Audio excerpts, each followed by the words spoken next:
కృష్ణాపురం అనే గ్రామంలో మంగమ్మ అలాగే తన కొడుకు విజయ్తో కలిసి జీవిస్తుంది. అయితే విజయ్ ఒక చేపల వ్యాపారి. ఆ ఊరికి కొంత దూరంలో నది ఉంది. ఆ నదిలో విజయ్ చేపలు పట్టి అమ్మేవాడు. ఏంటి బాబు, చేపలు చాలా తాజాగా ఉన్నాయి, ఎంతకిస్తున్నావేంటి? అవునండి, ఇప్పుడే పట్టుకొచ్చాను. కేజీ 50 రూపాయలు.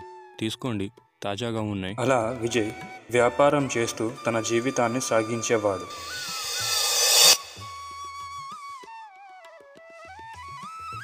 ఏమిటా విజయ్, ఈరోజు చాలా హుషారుగా ఉన్నావే.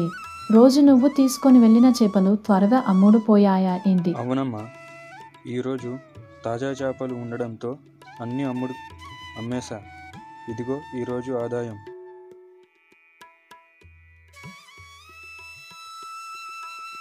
అది సరేలే, కాళ్ళు చేతులు కడుకొని రా, వంట సిద్ధం చేసా, వడ్డిస్తా.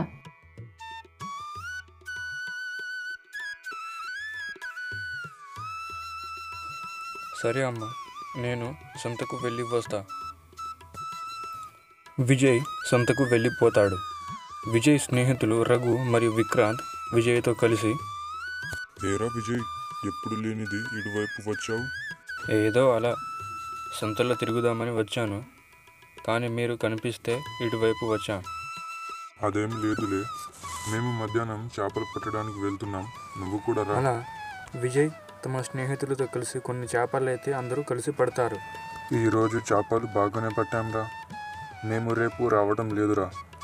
రేపు నువ్వు ఒక్కడివే చేపలు పట్టాలి.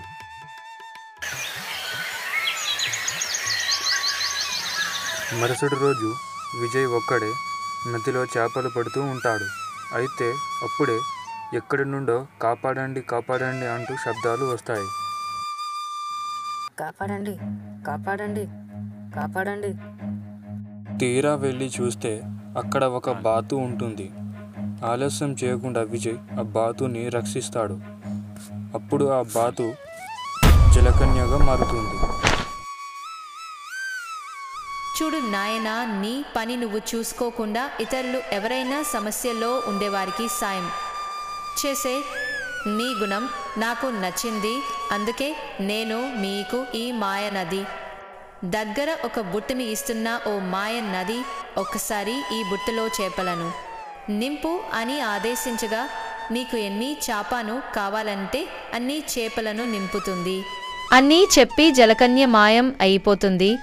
ఇది నిజామా కదా అని పరీక్షితాడు విజయ్. ఓ మాయ నది, ఒక్కసారి ఈ బుట్ట నిండా చేపలను నింపు. ఏదో మాయ జరిగినట్టు బుట్టలు చేపలు ఎండిపోయాయి. అప్పటి నుండి విజయ్ మాయ చేపలను అమ్మి ధనవంతుడిగా మారాడు.